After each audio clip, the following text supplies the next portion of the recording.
Gabonaises, Gabonais, chers compatriotes, longtemps restés silencieux,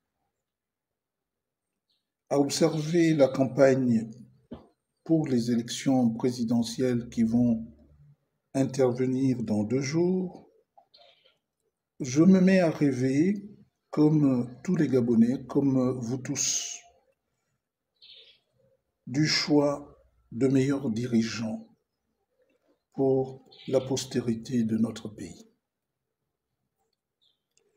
La richesse d'un pays qui stimule son développement ne se mesure pas à la quantité de minerais dont pourrait regorger son sol et son sous-sol, mais à la qualité de ses habitants, à la capacité de sa population à avoir la maîtrise des technostructures dédiées à leur exploitation.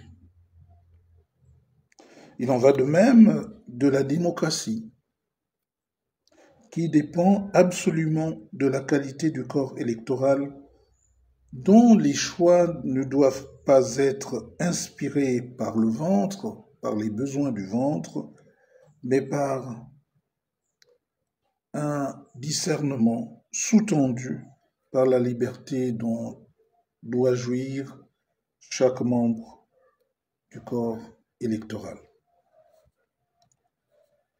Les institutions de la République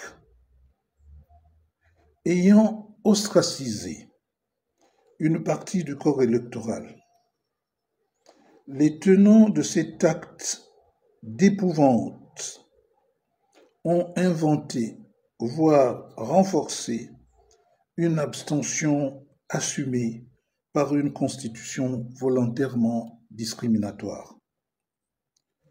C'est dans un tel contexte que nombre de Gabonais me demandent de me prononcer.